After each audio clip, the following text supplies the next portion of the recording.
All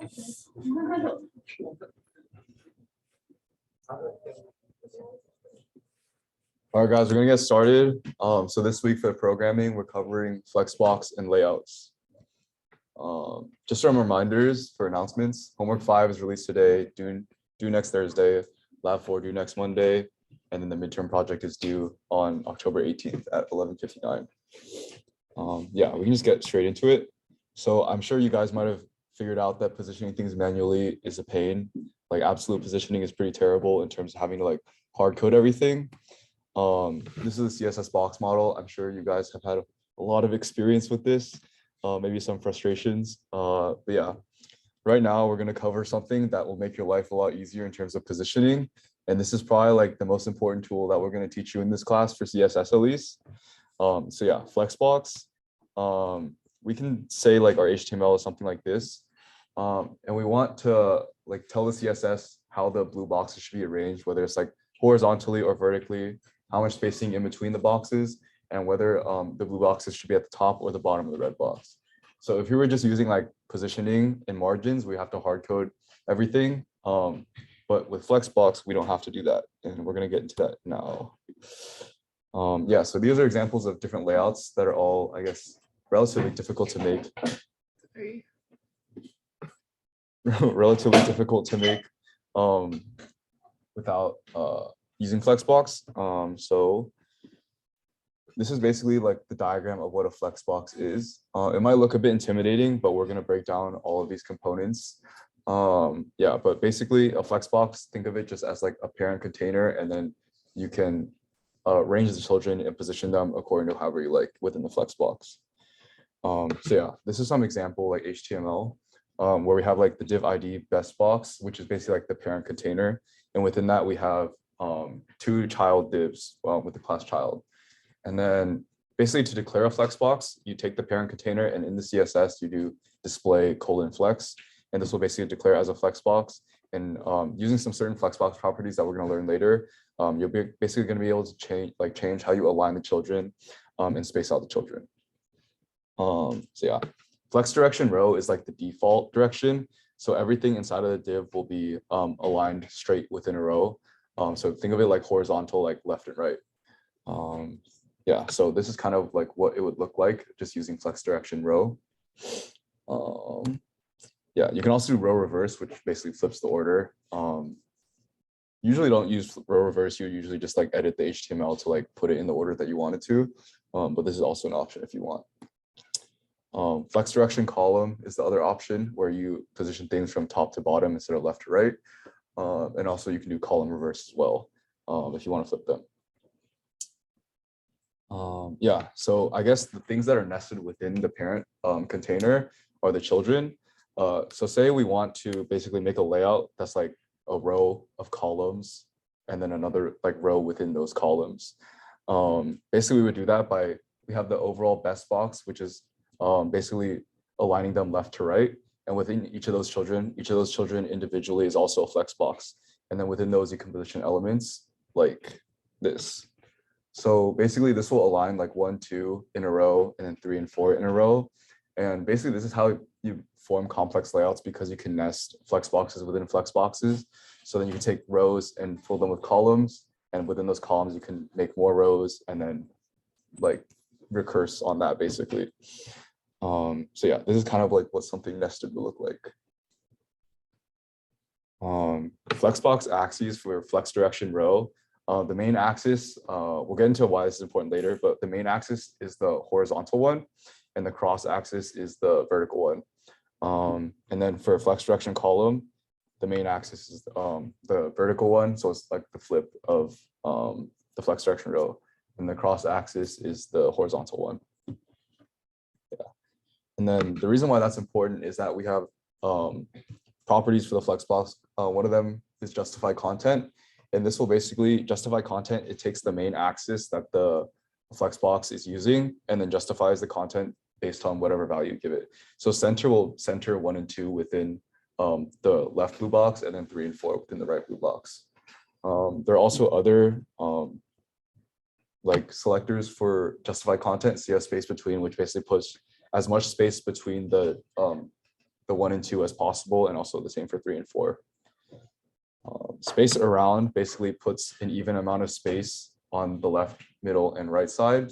That's basically another one. And then this is kind of like a summary of all the possible justified content. So flex start is basically how it's default styled. So that'll basically start everything on the left, and every element you add will be on the right. And then flex n will basically start everything from the right and then build out to the left. And then center is probably what you're gonna be using a lot. It just puts everything in the center. Space between takes everything, maximizes the space in between each element. Space around and space evenly, they're pretty much almost the same. You probably don't really need to know the difference between them. Like just check whenever you're doing it, just check space around and space evenly and do whatever looks right to you. And yeah, these justified content is always along the main flex direction axis. So since flex direction is row, then these will all be within like the horizontal axis. Yeah, so if we want to align things within like the vertical axis, if we have things in a row, then we'll use another property called align items. And align items basically has like very similar options to flex or justify content, where you can align items so that they're vertically centered, and you can align items so we can start it at the top and flex start, and then basically everything you add underneath that will just go down. Flex n basically starts the vertical positioning at the very end of the box, and then these are kind of like the 4 align items that you're probably going to use. Yeah, so these are all along the cross axis. So if you're using row, then the main axis is horizontal, cross axis is vertical. And then if you're using column, then the main axis is vertical, and then the cross axis is horizontal. Yeah, so and there's an image to like great guide to Flexbox for CSS tricks. It might be a little bit intimidating at the beginning, but I guess once you get used to it, you realize there's only like 2 properties that you need to edit, just justify content and align items. And other than that, everything kind of just falls into place. So yeah, I guess this is an example of where we could justify content and align items at the same time. So within the child, we justify content, put flex n so that it's at the very right of the box or the blue box, and then align items flex n so it's at the very bottom of the blue box as well. And you can see the red is indicating like the justified content operates on the horizontal axis, and then align items operates on the vertical axis.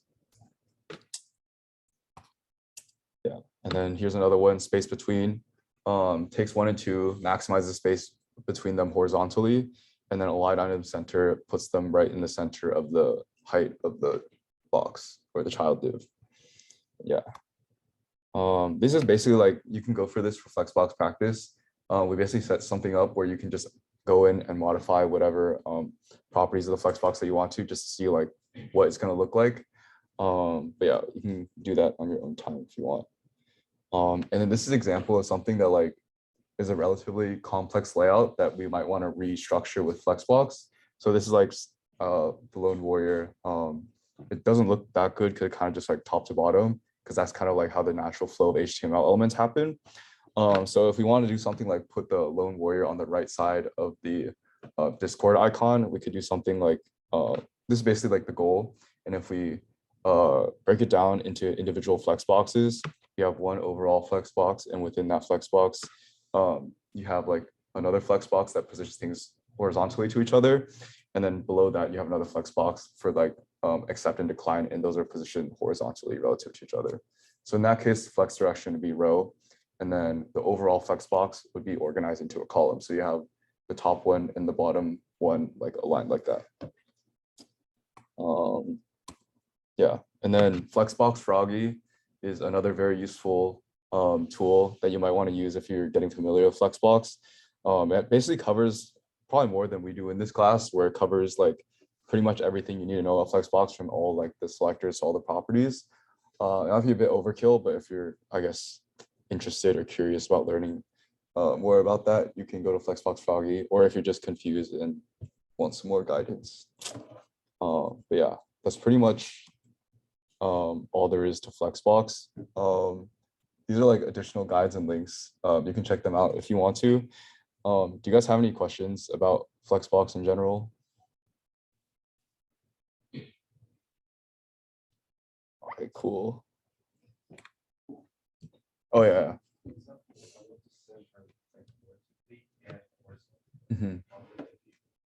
Yeah, so then basically, see. So this is basically where you just justify content and align items combined. You just do justify content center, align item center, and that'll perfectly center things within the box. Yeah, and then that's a lot better of an alternative than doing like position absolute within that box, just because when you do position absolute and try to resize things, then when you resize them, they're like the exact same positions they already were. So it doesn't really resize properly. So Flexbox is a really good tool for this. Yeah. Any more questions? Yeah. Yeah, so if you go back to this. So yeah, I was wondering how exactly it's space around, like space between space evenly. Those kind of make sense, but the graphics seem a little more. I think how they compute it is they make the distance between like the three orange elements the same, like the adjacent distance, and then the margins they don't care as much about, whereas space evenly, the margin between like the left side and the first block is the same as the margin between the left block and the block next to it. I believe that's the difference. At the same time, you probably don't need to worry about that because they look very similar. Yeah. Are there like situations where what we learned in last class, like position absolute, that kind of stuff is more useful than like Flexbox? Yeah, I think there are some instances, usually whenever you see like a layout that you want to create that has like columns, rows, and stuff like that, you just want to default to Flexbox.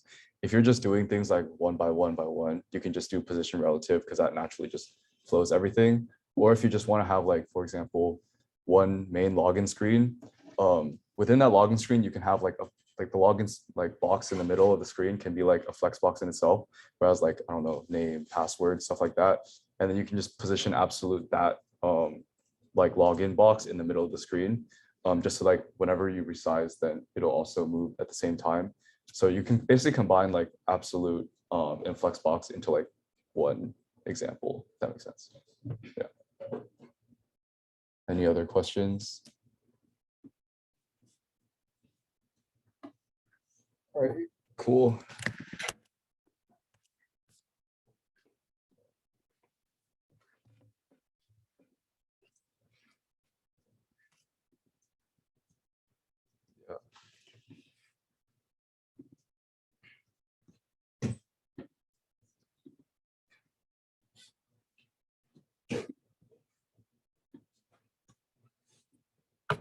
Okay, now we're gonna do the design lecture, and this week we're gonna cover image and layouts. So all about content and how to well position that content so that your website looks well organized and easy to read.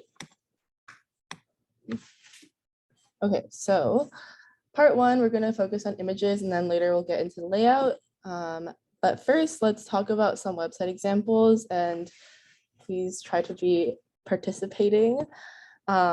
First example is this wonderful website. It's called Giraffage. Anyone have comments about specifically the images and layout of this website? Literally anything that comes to mind. I'm sure there's a lot that comes to mind. Just shout it, yeah. What about like the images? How are they doing? Just shout it out if you don't want to raise your hand.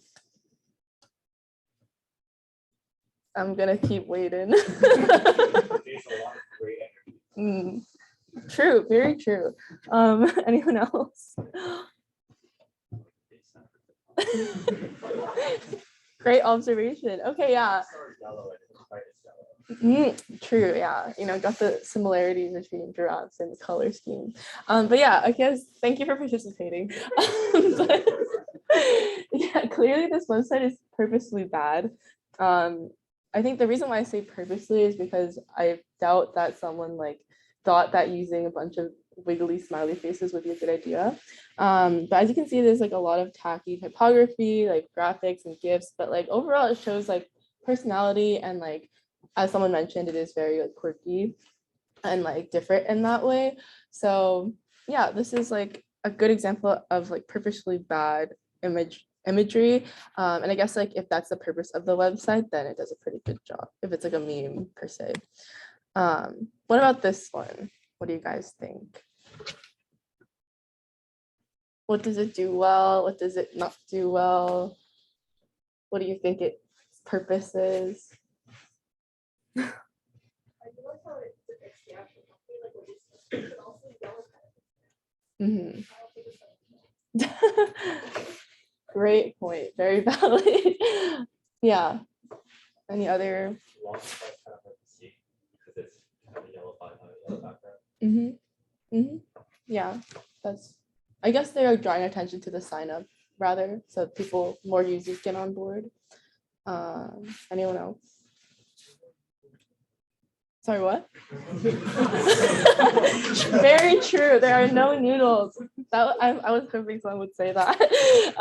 But yeah, overall, I think this website is like obviously does a better job at like layout, imagery to a certain extent, but in terms of like improvements, it does like kind of is odd that it says wants noodles, but like it's like more umbrella-y in terms of food.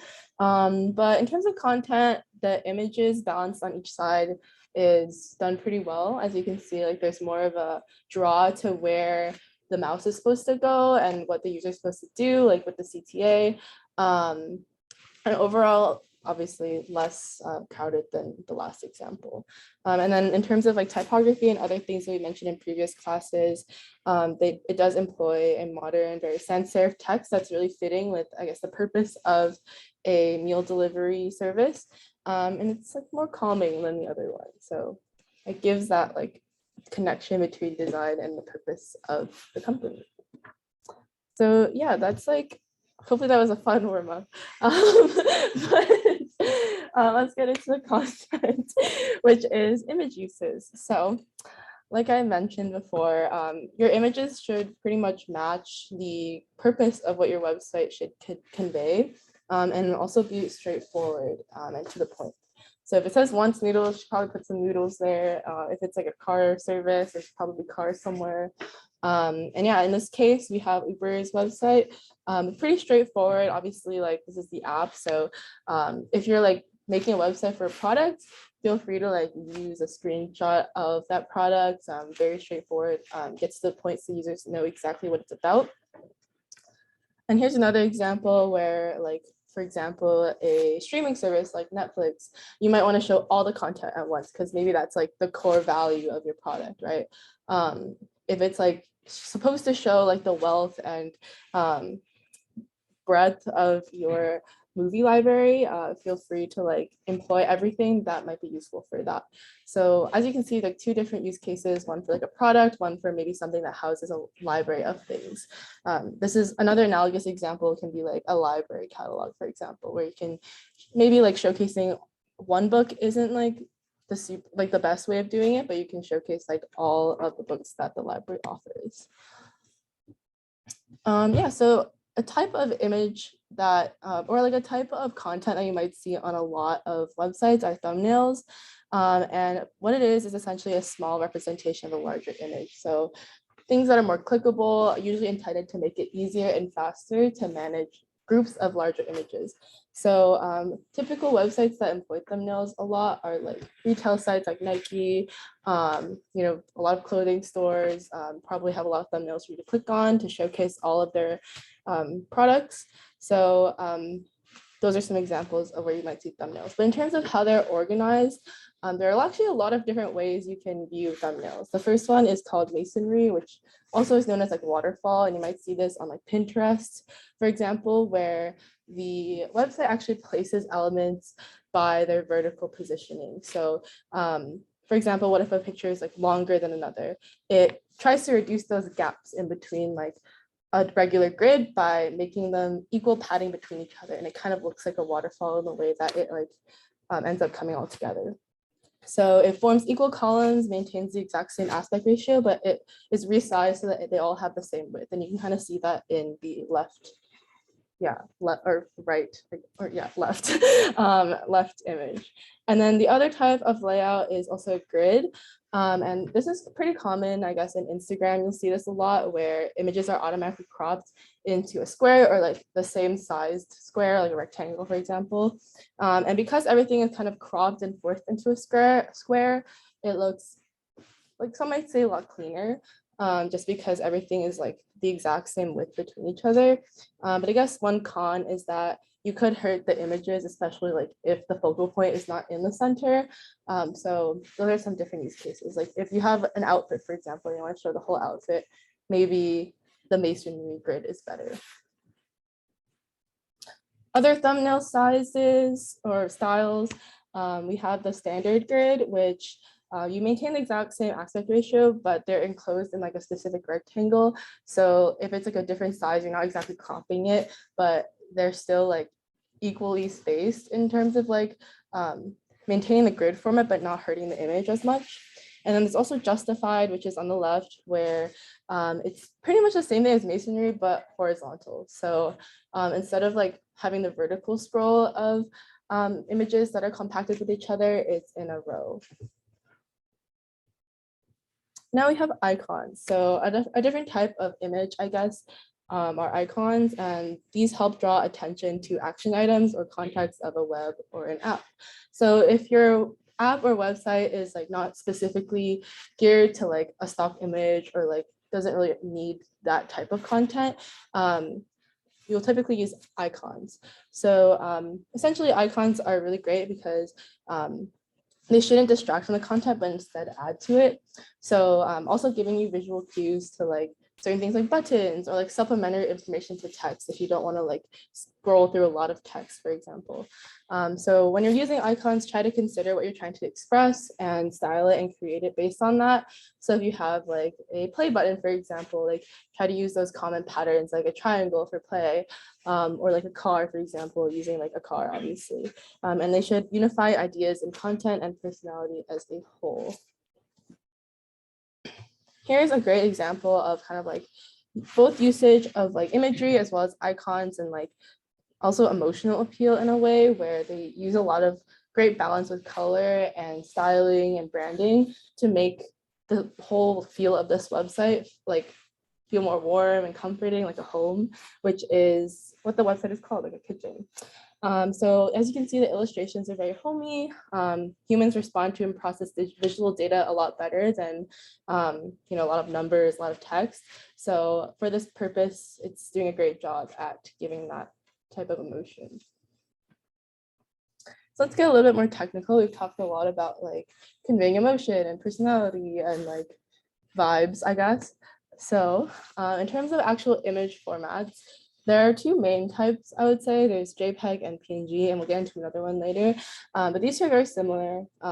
If you're wondering what the differences are, JPEG typically works really well for natural image types like photography.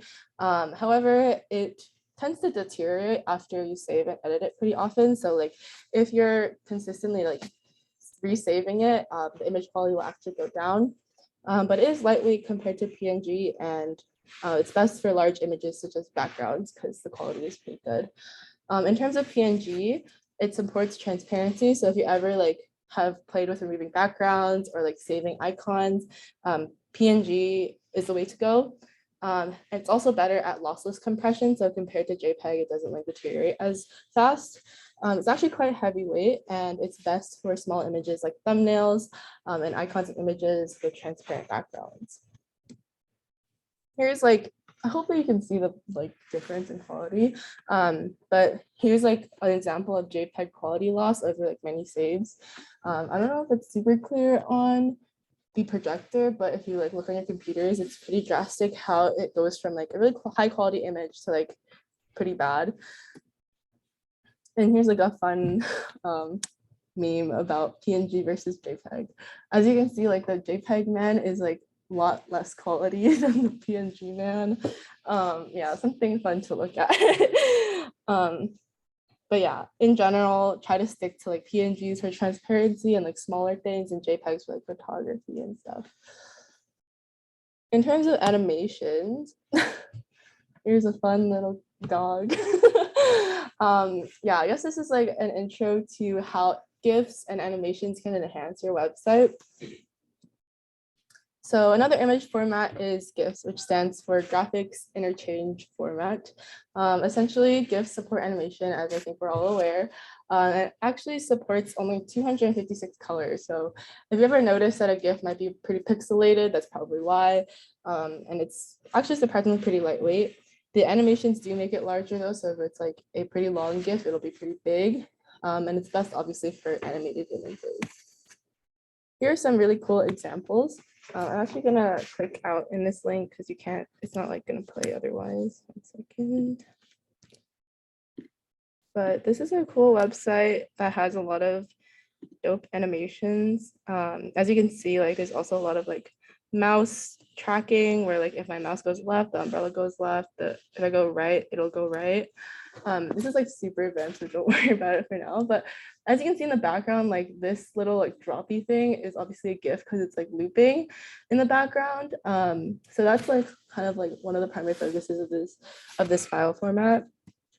If you scroll down, like this little thing here is animated. It actually is moving based on mouse scroll. These guys are also animated. There's some GIFs here as well. So yeah, here's a cool example of like how animations can convey the vibe and like just overall make things look more bouncy and interactive.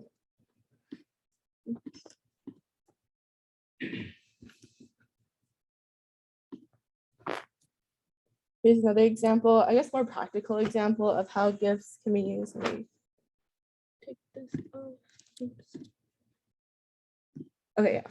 So here's a more practical example of how GIFs can be used, I guess. It's not the most practical, but it's like a mobile app where essentially I think you can just like start a timer, something like that, where the button is moving in and out to show like the timing and also like the animation of the morning to daytime. It's a pretty cool example of GIFs. Yeah, next format is SVGs. So SVGs are really cool. What makes them cool?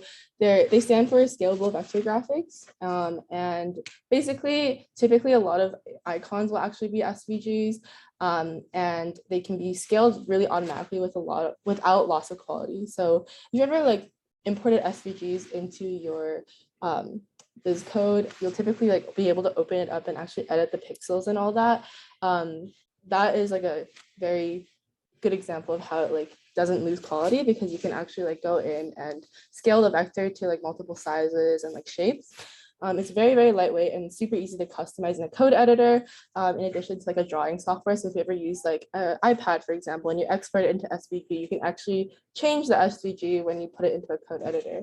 And they're great for animations. And I think a lot of the GIFs on the website that I showed you guys are actually SVGs. And yeah, you can also export them directly from Adobe Illustrator if you want to get super nitty-gritty with your illustrations. Here's a little snapshot of how SVGs look in a code editor. This is super complicated, but as you can see, like it's a super great quality image.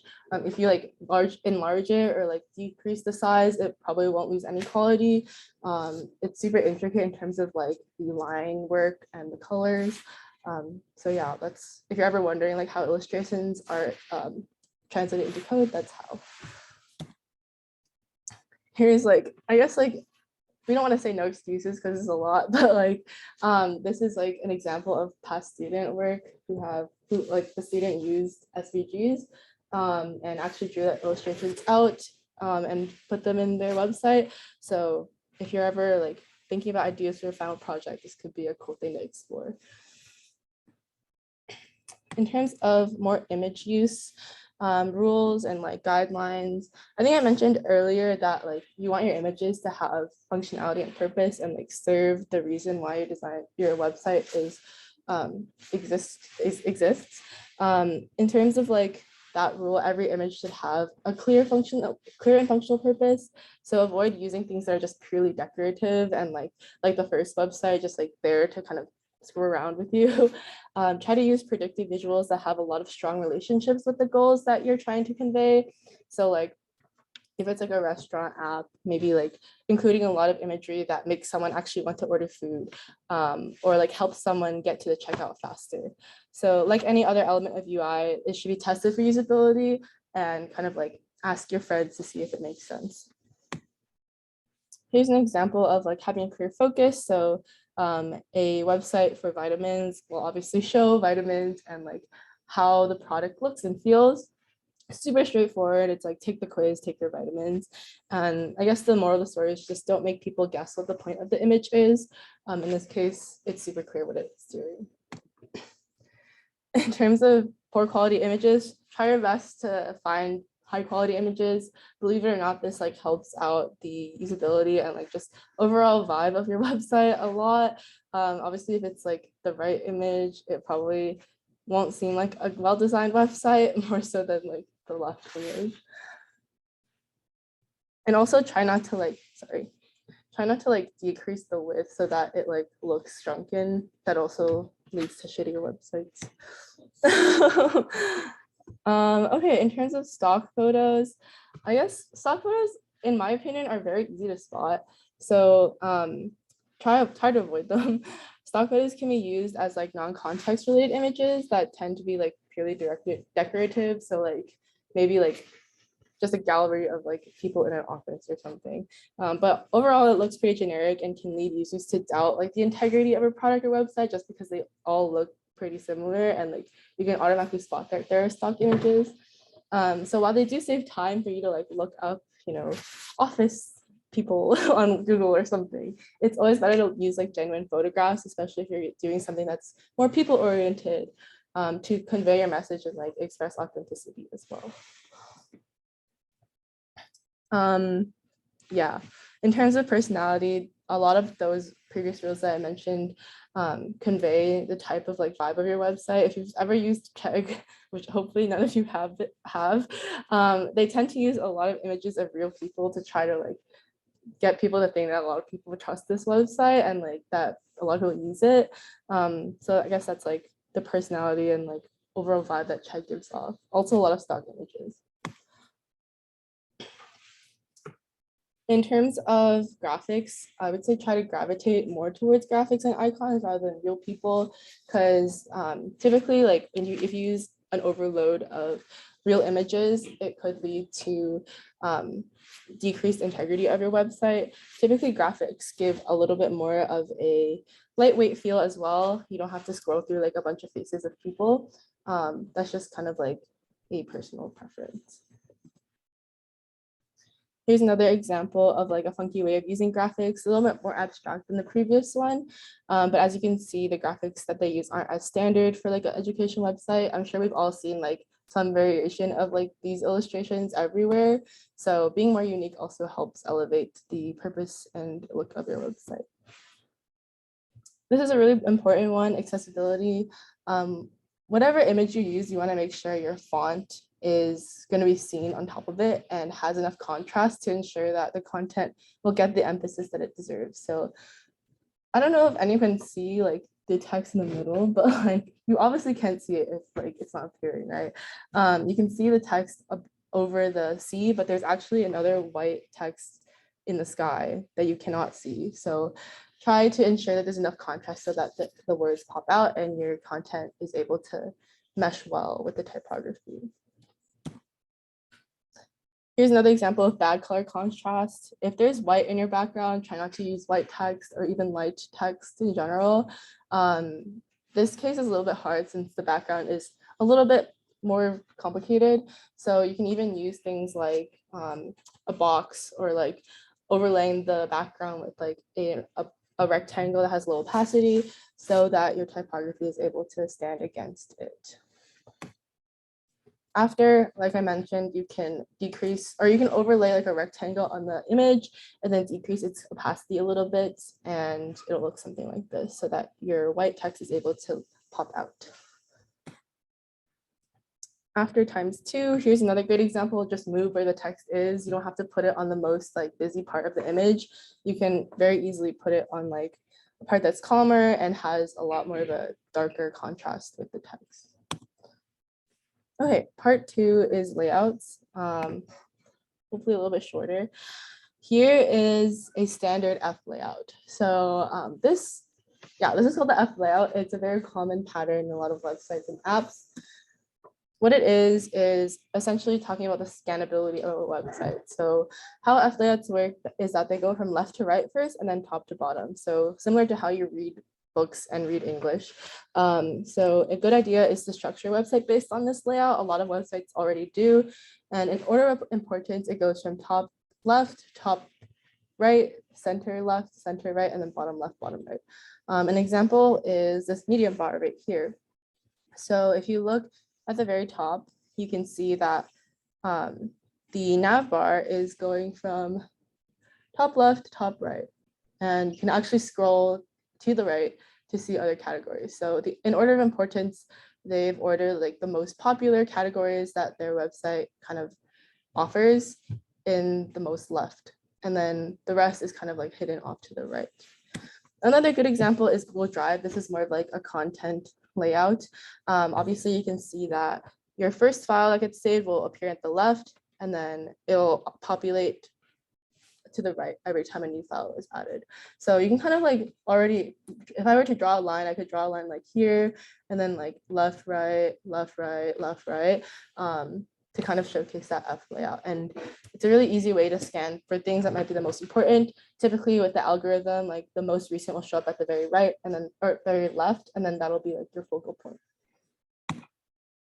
In terms of some exceptions, try not to use the F layout all the time either. Not all websites will need to be styled this way.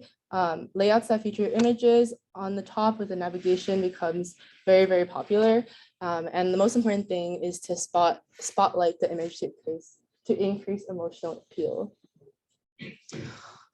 So in terms of other content framing, this is the content frame. A content frame is the area encapsulating your content. And it's important to create a frame for the area containing your content, usually established like a centered container. So to illustrate this, this is an example of Tumblr, very old, but the content container is obviously in this like little modal where it's contained enough so that you're able to see in a focused way where the images are, where the text is, and it's not kind of like splaying into the corners of the page. So in that way, it's really easy to kind of see what the main purpose of this content is. Another example, this is like a more animated format in terms of scrolling. So this is actually a website where if you scroll, like the images will populate, or like, the images will like, change as you scroll. And as you can see, the content is kind of like boxed in so that your focal point always goes to the image and the text is kind of supplementing it on the side. But at the end of the day, the content is all up to you. There is like not a super set of like strict rules. A lot of the times it's just what looks good and what is easy to see and kind of scroll with your eyes. Here are some image resources. Like I mentioned, try not to just like Google things and get stock images. There are a lot of cool websites out there like Unsplash and like Noun Project for icons, Font Awesome for icons and like fonts, as well as Flat Icon for fonts or icons. And then, yeah, the most common image resource I would say is Unsplash. Please make sure to credit the author though, because a lot of photographers do post to there, but they have free high quality photos that are actually taken by real people. So it's not like as noticeable as a stock image. Yeah, does anyone have questions?